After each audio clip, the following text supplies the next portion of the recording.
The affection, look at the smiles, look at the laughs, look at the story, and how good is this? Man, oh man, what a podium. Sloane, very, very grateful here. Back in third place, you'd done the work, you've got the number one on your bike, thoroughly deserve it, and a huge congrats for that. But then, mate, was that one of the best races we've seen in New Zealand Superbikes?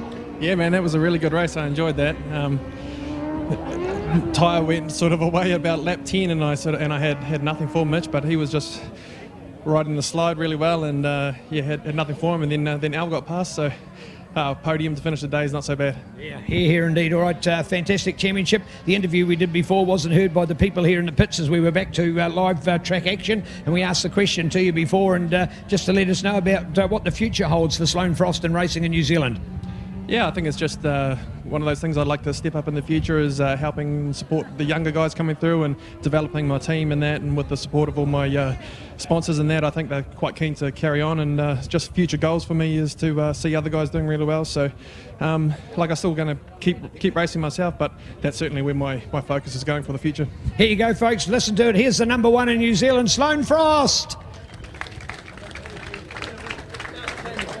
Well, two wins out of 3 motos, and of course the winner of this round. He won his first ever New Zealand Superbikes yesterday. He's won this one, he's won the last of the day. Come on everybody, let's hear it, Mr. Mitch Reed. Oh, listen to that. Oh, there's a bit of a love there, mate, but hey, to your brother out there who's struggling, what sort of motivation would you tell Demon Damo right now? Yeah. I'm number one, son, so, you know. Yeah! Yeah. Oh, that one, he took the bait. You heard that, Damon? You heard that, Damon? There's Damon. Hi, Damon. Nice to see you. But he's over there, and we're right here. And this man's winning, and you're not. So, dude. Damon will still talk to me. It's all right. Hey, let's get back to the serious side, mate. What a race. The control you showed right through that race. When did you realise was the point that you were going to make a break on the others? I didn't, to be fair. I got to about 8 laps and I looked at the lap timer and saw I only done 8 laps, and I was like, yeah, no, I don't know if I can last 15, so, you know. But no, actually it sort of just got my second wind, and yeah, the boys were sort of tussling there for a little bit, and I caught back up, and then, yeah, I just felt real good and just put the push on, and yeah, pretty happy. Pretty happy, all right. What an awesome victory you've taken here this week, and proving yesterday was no fluke. What does this do for your racing for the future now, Mitch? You know, second season, that's for me, it's beyond my wildest dreams of where we could get to this year, and to be here and win a race like that, and it's unbelievable. Well, for those that don't know, of course, he went to Australia and performed with the ASBK, and amongst all of the best that they have over there, and you were right on the doorstep of those guys. Is that the next step maybe for you as well? Yeah, for sure. You know, we're heading back over there to round 3 Adelaide. And we'll give it 110%. We'll try and beat those guys there. It's going to be hard, you know. It's like Aussie boys coming here. It's hard to try and win in your own country. So yeah, we'll go there, give it a shot, and do our best. Well done. Let's hear it, folks. Mitch Reeves, what an awesome speech, and well done. What a popular choice. Well, there you go, the brands, the Pacific Toyota, Carl Cox Motorsport, Mundial, Honda Rider Insurance, CBR 1000R up against the beautiful Moggy Motorsport, M1, Bridgestone, Valvoline, BMW, and back on the podium, Al Hergy. First of all, Al, if we don't get a personal opportunity, all the best for Moto America, mate.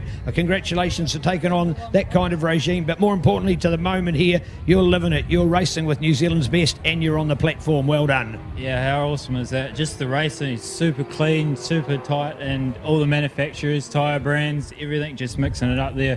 Yeah, we were gutted last round, but to come out on a high has just been absolutely awesome. Everyone's riding really good. Congratulations to Sloane taking out number 1, Mitch having an awesome year on Superbike, and everyone else. It's just come up. Yeah, it's been super tough, and you just can't have the DNFs like we had. So congratulations to everyone else, and we're super excited to head off to America and see what we can do there. Here indeed. All right, what's your immediate thoughts about continuation with M1? You've taken it to another level. Do you want to go further?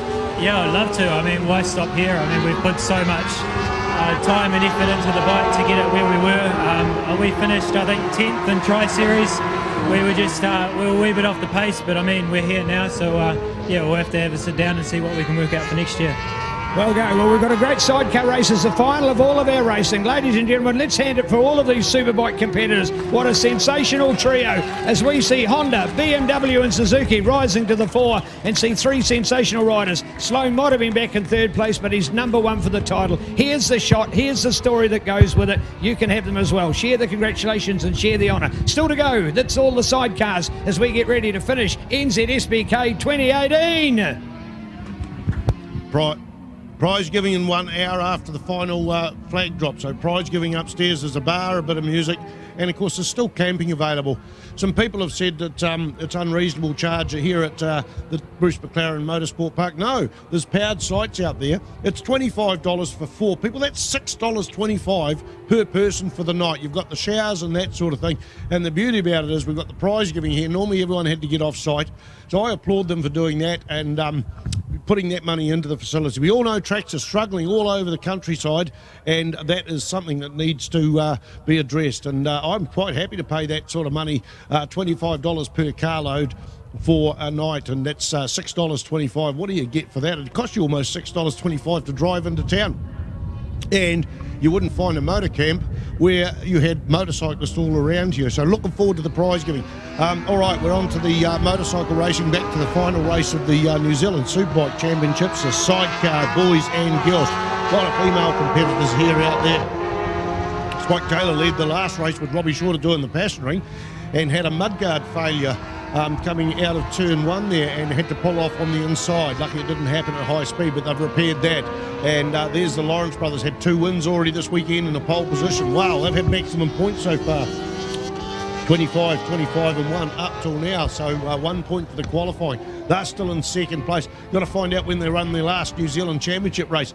There is in third place Drew Mayer and Alan Delavan for the weekend. They were on fire down the South Island, struggled at Hampton Downs just because of the differences of the bike. But look at the 73 bike, Brian Stent and Tracy Bryan closing up there. This is a little wee 600 machine, and that there is currently in 4th place as they come out of turn 7 into turn 8 here at the Bruce McLaren Motorsport Park. We go back a little bit there to Andy Scriver and Tina McEwen, who got second in the last race, and they're in there in, where are they? 5th place. Pete the Pirate and Kendall Dunlop, the New Zealand 2018 champions, back down there in 6th place. So points-wise, it is an unassailable lead between first and second, 47 points between them, but there's 14 points between Chris and Richie Lawrence and Andy Scrivener and Tina McEwen. Andy Scrivener and Tina McEwen sitting there in second place, so 14 back to them.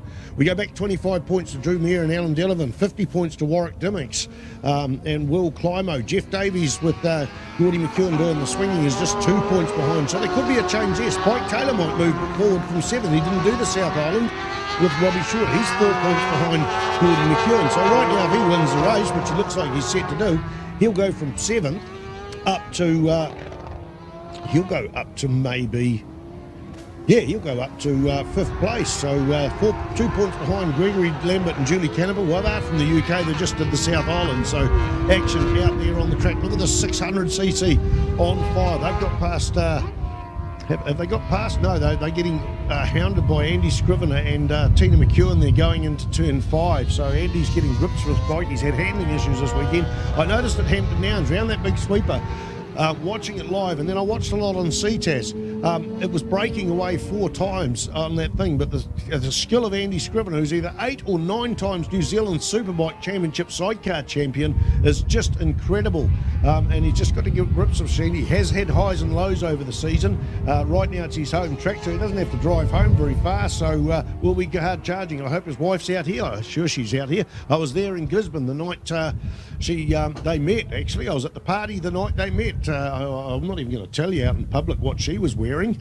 But it was a lovely night there, and great to see her and the kids out here as well. We had Eva in the commentary box down at Timaru. She says, I don't want to say anything. Once a microphone went in front of her, there was a couple of words coming out, and thank you, Eva, for that. Over to the track there, and the change may happen there. We had a 2.3 second lead on the last lap between number 1, the current New Zealand, or the 2017 New Zealand champions. That's why they wear the number 1. and the Lawrence brothers. That is narrowed down to 1.575. So what do we get in terms of lap times? Wow, nearly a second quicker. 149.55, 141.767. So 149.55 for the Lawrence brothers in second place. So if it continues on like it is with 6 laps to go, can we see the Lawrence brothers get the triple header over the weekend? Could they get maximum points? These guys have been racing for over 30 years. You know, you think, oh, it's a sport for young fellas and that, but traditionally we've, worldwide, particularly at the Isle of Man, people go through life and then they realise that sidecar racing is a lot of fun. So the average age of sidecar races internationally is quite a lot. Bit of trouble at the Isle of Man, well, not trouble, but they've now put a minimum age of entering the Isle of Man on 40 for your first time. So a lot of guys, by the time you go through life and get enough money to do something and live other sorts of lives, by the time they're 40 and that, they're ready to go sidecar racing, they'll be excluded. But it is all about safety, and they don't want bucket listers going over there. But our Dan met him going to the Isle of Man this year, so that's good. And the Northwest 200. Maybe a change of position up at that top corner. Look at the Lawrence brothers go right the outside of Spike Taylor and Robbie Shorter, right round the outside, take the long way round the circuit. So did Spike have a problem? Did he miss a gear, or did the Lawrence brother just come on form? They traditionally get stronger and stronger as the race goes on. Right now we've got a 10-lap race. We've got 6 laps to go. So has Spike Taylor got something to come back with? He had a crick neck yesterday and really struggled yesterday. Come on song earlier on today, but it's pretty hard trying to ride at the speed you're doing to keep it up there. But hey, look, not even a tyre width between them coming onto the front straight here. The 11 machine in the front. The 1 machine in there in second place. We're going to go back, look out for Drew Mayer and Alan Denovan. They're coming onto the front straight in 4th place. Andy Scriven and Tina McEwen have got that out there into 3rd place. So that's going to change a position. Change a position from the top 2. Change a position from 3 and 4. And that creditable performance by normally a classic racer, Brian Stent there, on the Carl Cox Motorsport number 73 machine with Tracy Bryan doing the pastoring. Outstanding for her, mate. These guys, this team here hold the lap record on a bike built by their father for the classics at Wanganui. I think they were the first person to go under a minute there, and now it's into the high 58s. Firstly on the Triumph, they set the lap records, and now they've gone to a BMW outfit, and the amount of sidecar pastoring this young lady does is incredible, Neil Ritchie. It's fantastic, and looking forward to our Sidecar Open Day, the Sidecar Racing Register Association. It's your turn, have a go day. You can have a swing on a sidecar as well. It's all about being here. They use, of course, the old track or the short circuit, what they call track number 3. So, and you, of course, your pit coming in off Broadlands Road there, or even come off the top of the Spa Road. So take an opportunity and join the day here. Come for a ride, because that's what it's all about. If it's not one of the things on your bucket list, well, I think you've got a very sad bucket list, having a swing in a sidecar. Now, it's not a racing situation. We're not putting your body on the line, it's having a go. So therefore, tick a box. And it might be that you've got an uncle or a father or somebody that's always talked about and always said, well, here's your opportunity to do so. And it's all going to a good cause, 3 laps for $10, supporting the Sidecar Association. And for Memory Spider, they have their AGM, and we'll get together here at the same time. Yeah, they do. That's usually run on a Saturday night, I think, the AGM, and they'll have a go days on there on a Sunday. You can pick a classic sidecar. You can pick whether you ride or whether you pass it. I stepped on one here about 2 years ago. My first time on a sidecar moving, apart from a display that was Gordon Scooter along, my first time in about 17, 18 years. I thought, all of these bikes and all these guys, I can pick any bike I can get to and ask them if I go on. Which one am I going to pick? The one I last won on at Manfield in 1999 with Colin Buckley. It's been repowered, but I got on there.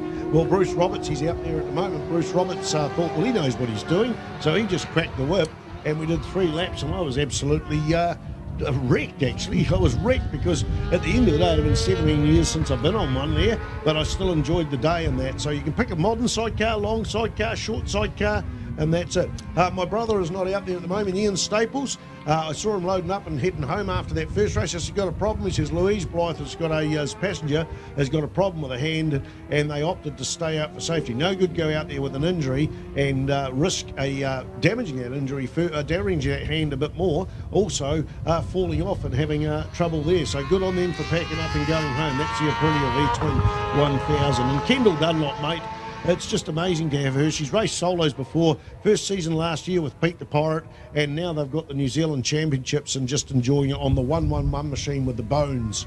Pete the Pirate, eh? Well, what about it? We've got 1, we've got 1-1, and we've got 1-1-1. All of our 3 top sidecars. So fantastic to see. So there you go, Spike and Robbie show. You've got the 11, of course, out there, the long-time number of Chris and Richie Lawrence, and we've got Pete the Pirate. He loves his 1-1-1. And I don't know whether you heard before, Spider, but I asked him in the interview now that he's number 1, would he drop the other 2 1s off the bike and be a number 1? And although he didn't actually say directly a yes or no, I more got the indirect answer that it was more a no, because the 111 means so much to him. There's some history of that number and what it's meant over the years. So I think that's the modest guy that he is. It's not about putting the number 1 on his sidecar. It's all about what he is and what he represents. So don't expect to see a number 1 out there next year.